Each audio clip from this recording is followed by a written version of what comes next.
Halo teman-teman, perkenalkan, nama saya Muhammad Putra dari kelas 1294 SMA Negeri 7 Pekanbaru. Di video kali ini, saya akan membahas tentang pembahasan mitosis dan meiosis. Hope you enjoy with this video. Baiklah, di video kali ini, pertama-tama saya ingin membahas apa sih itu mitosis. Mitosis adalah proses pembagian genom yang telah digandakan oleh sel kedua, yakni sel identik yang dihasilkan oleh pembelahan sel. Mitosis umumnya diikuti sitokinesis yang membagi sitoplasma dan membran sel. Proses ini menghasilkan dua sel anak yang identik yang memiliki distribusi organel dan komponen sel yang nyaris sama. Mitosis dan sitokinesis merupakan fase mitosis atau fase M pada siklus sel, di mana sel awal terbagi menjadi dua sel yang memiliki genetik yang sama dengan awal. Mitosis ini terjadi hanya pada sel eukariot. Baiklah, setelah saya menjelaskan pengertian mitosis, lalu saya ingin membahas proses pembelahan sel mitosisnya. Baiklah, tahapan pembelahan sel secara mitosis dimulai pada profase. Pada tahap profase ini, terjadi perubahan pada nukleus dan sitoplasma. Di dalam nukleus, benang-benang kromatid menebal dan memendek membentuk kromosom. Yang kedua adalah metafase. Fase ini adalah fase paling mudah untuk menghitung banyaknya kromosom dan mempelajari morfologinya, karena kromosom-kromosom tersebar di bidang tengah dari sel. Hal ini terjadi karena pada fase ini, sentromer dari kromosom double longitudinal terletak di bidang ekuator dari sel.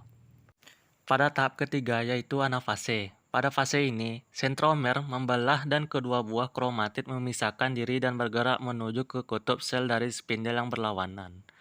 Tiap kromatid hasil pada akhir anafase, sekat sel mulai terbentuk dekat bidang ekuator sentromer dari setiap kromosom, membelah menjadi dua, dengan masing-masing satu kromatida.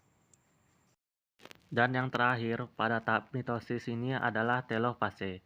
Telofase, datangnya kromosom anakan yang tunggal di kutub spindel merupakan tanda dimulainya telofase. Terbentuklah membran nukleus baru. Spindel menghilang dan nukleus dibentuk oleh nuklear organizer dari sebuah kromosom. Dengan terbentuknya dua buah nuklei baru, maka di tengah sel terjadi dinding baru. Berlangsunglah sitokinesis atau pembelahan sel.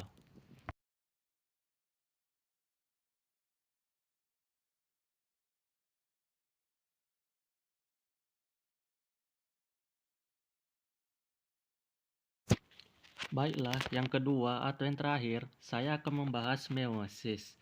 Meiosis ini adalah salah satu cara sel untuk mengalami pembelahan. Ciri pembelahan secara meiosis adalah yang pertama, terjadi di sel kelamin. Yang kedua, jumlah sel anaknya 4.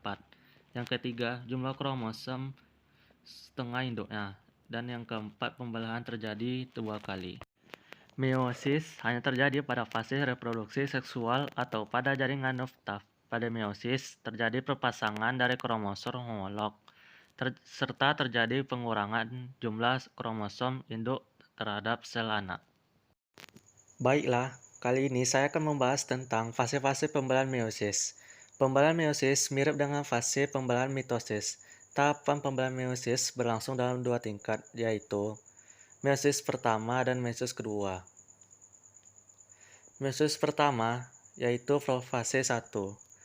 Awal profase 1, membran inti mulai rusak menjadi bagian-bagian kecil atau fragmen dan terbentuk gelondong pembelahan.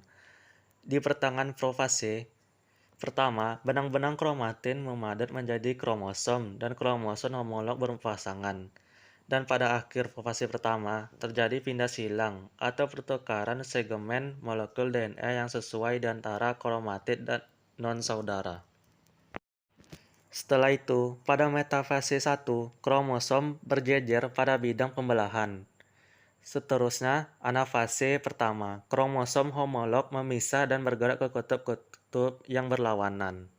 Dan yang terakhir, telofase 1, kromosom homolog memisah dan bergerak ke kutub yang berlawanan.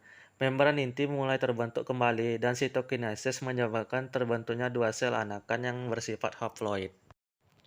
Dan sekarang saya akan membahas tahapan meiosis yang kedua. Yang pertama ialah profase kedua.